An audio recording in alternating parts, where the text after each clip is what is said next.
एका अत्यंत गंभीर प्रश्नाकडे मला या ठिकाणी जायचं आहे आणि तो म्हणजे राज्याचे मंत्री जयकुमार गोरेजी यांच्या संदर्भात घडलेली जी घटना आहे। आपण राजकारण करतो, पण राजकारण करत असताना कोणाला जीवनातनं उठवायचं अशा प्रकारच्या हेतूने जर त्या ठिकाणी राजकारण होत असेल तर ते राजकारण योग्य नाहीये।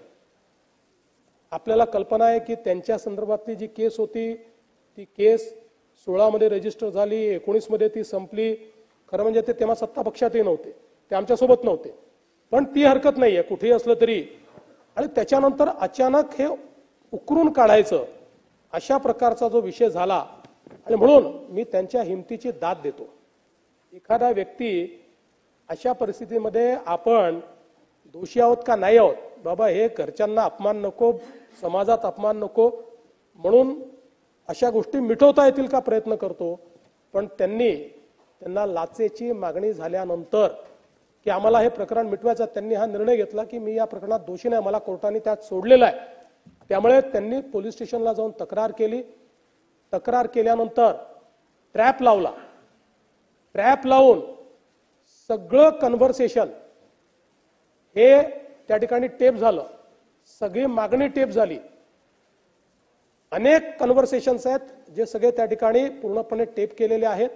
आणि हे टेप झाल्यानंतर मग ज्यावेळेस पोलीस विभागाची खात्री पडली की मागणी योग्य, म्हणजे मागणी केलेली आहे, तक्रार योग्य आहे, त्यावेळी पोलिसांनी सापळा रचला आणि प्रत्यक्ष त्या ठिकाणी हँडओव्हर करताना कॅश त्या आरोपीला पकडण्यात आलेला आहे। त्यामुळे हा ब्लॅकमेलिंगचाच प्रकार होता। अशा प्रकारचं ब्लॅकमेलिंग नेत्यांच्या विरुद्ध कोणी करेल आणि आपणही त्याला हवा देण्याचा प्रयत्न करू, शेवटी त्यांच्याही घरी 22 वर्षाची मुलगी आहे, त्या मुलीवर त्याचा काय परिणाम होत असेल याचाही विचार आपल्याला केला पाहिजे। आणि म्हणून मला याच्या पलीकडे जरा अधिक जयंतराव गंभीर प्रकरण मांडायचं आहे। म्हणजे याच्यामध्ये तर 3 तक्रारी झाल्या आणि या तक्रारींमध्ये असं लक्षात आलं की एक नेक्सस होतं। ही जी काही महिला आहे, त्यानंतर तुषार खरात नावाचा एक तथाकथित यूट्यूबर आहे तो, आणि असे काही लोकांचे नेक्सस आपल्याला त्या ठिकाणी पाहायला मिळालं। याच्यामध्ये 3 तक्रारी झाल्या। पहिली जयकुमार गोरेंनी केली, त्याच्यामध्ये मी सांगितलंच आहे आपल्याला की काय घडलेलं आहे। दुसरी तक्रार जी आहे ती विराज रतनसिंग शिंदे यांनी त्या ठिकाणी केली की ज्याच्यामध्ये परत अशा प्रकारचा हा जो गुन्हा आहे त्या गुन्ह्याच्या संदर्भातली आहे। आणि तिसरी तक्रार तळबीड पोलीस स्टेशनमध्ये उमेश मारुती मोहिते यांनी केली, कारण ही जी महिला आहे ही सरसेनापती हंबीरराव मोहिते यांच्या घराण्याची आहे वगैरे अशा प्रकारचा जो खोटा प्रचार करण्यात आला त्याच्या विरुद्ध ही तक्रार त्याच ठिकाणचे उमेश मोहिते यांनी केली।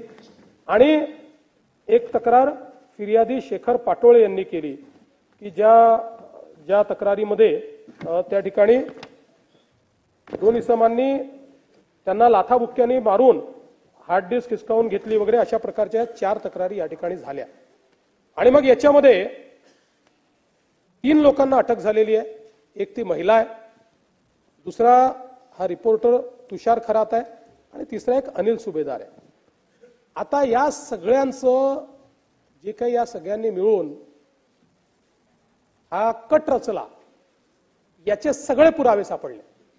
यांचे व्हॉट्सअप कन्व्हर्सेशन सापडलेले आहेत, यांचे 150 फोन आहेत, ते फोन सगळे सापडलेले आहेत आणि कशा प्रकारे कट रचला हे लक्षात आलेलं आहे।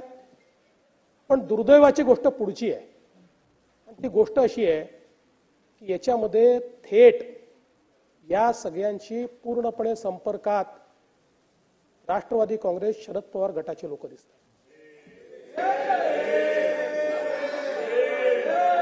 पुराव्यानिशी सांगतो, पुराव्यानिशी या ठिकाणी प्रभाकरराव देशमुख थेट याच्यामध्ये 100 वेळा या तिन्ही आरोपींशी बोललेले आहेत आणि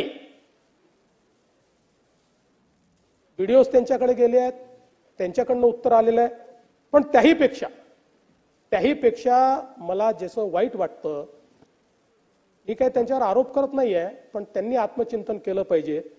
ते म्हणजे आदरणीय सुप्रियाताई सुळे आणि या सभागृहाचे सदस्य श्री रोहित पवार.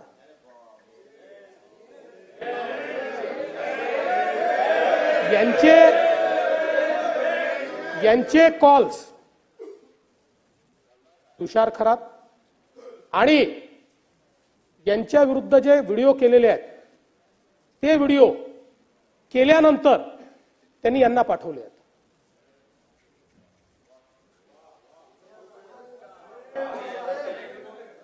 पण उत्तर मी तुमच्यावर आरोपच केलेला नाही. आता याची चौकशी होईल. पण कुठेतरी हे चाललं काय आहे? आम्ही एखाद्याला आपण राजकीय शत्रू नाही आहोत, आपण राजकीय विरोधक आहोत. पण अशा प्रकारे कोणाला जीवनातनं उठवून टाकायचं, अशा प्रकारे